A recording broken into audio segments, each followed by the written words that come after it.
La foudre, parce qu'on dit que les intellectuels sont des hommes aux semelles de vent et de foudre, c'est-à-dire que ce sont les critiques de la société, ce sont les gens qui sauvegardent la morale et qui osent critiquer. La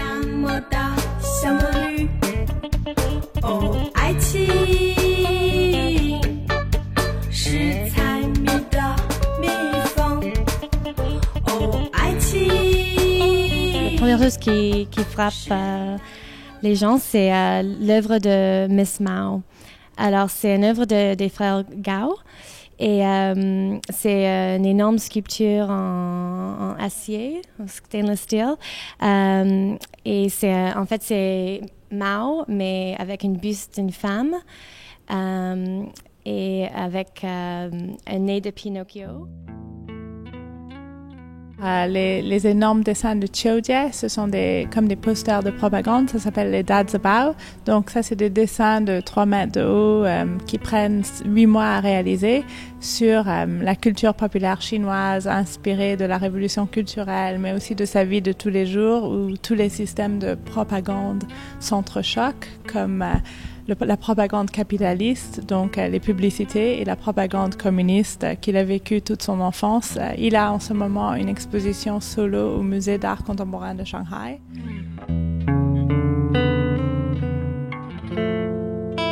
Vous avez aussi les grands rouleaux chinois traditionnels avec des dessins géants de Zhan Xing, un des fondateurs du East Village.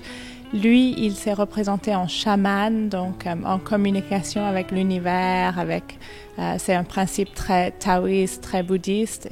C'est magnifique de voir ces rouleaux chinois qu'il a fait accroupi par terre dans son studio, qui lui a pris très, très, très longtemps. Mais c'est magnifique de voir le traditionnel qui devient le contemporain. Et c'est ça qui s'est passé dans les années 90 en Chine, avec vraiment un nouveau mouvement d'art qui est né, etc.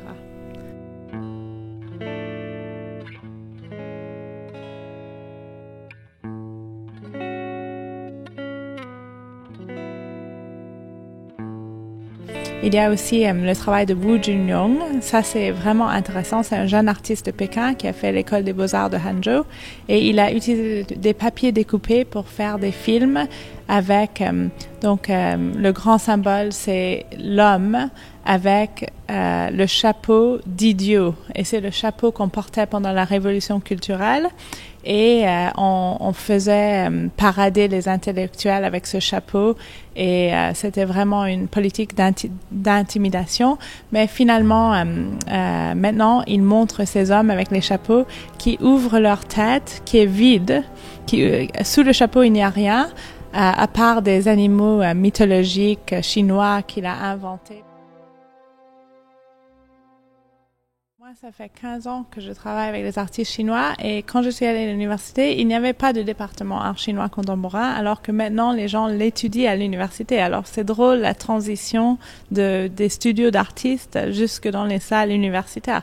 Ça veut dire que l'art chinois a vraiment une prise et c'est formidable, c'est formidable. Mais je crois que c'est aussi en évolution par rapport à la Chine qui devient une puissance économique extrêmement intéressante. Et finalement, comme l'Amérique dans les années 60, là où il y avait vraiment une effervescence artistique avec Rothko, avec Pollock, tous ces gens, la Chine a ce même genre de situation. Ça ouvre un nouvel espace de l'Arsenal. Alors, l'Arsenal est ouvert depuis mai dernier. Et il y avait une salle et maintenant ils ont ouvert 2 autres salles. Alors, la deuxième salle va être dédiée que à l'art contemporain.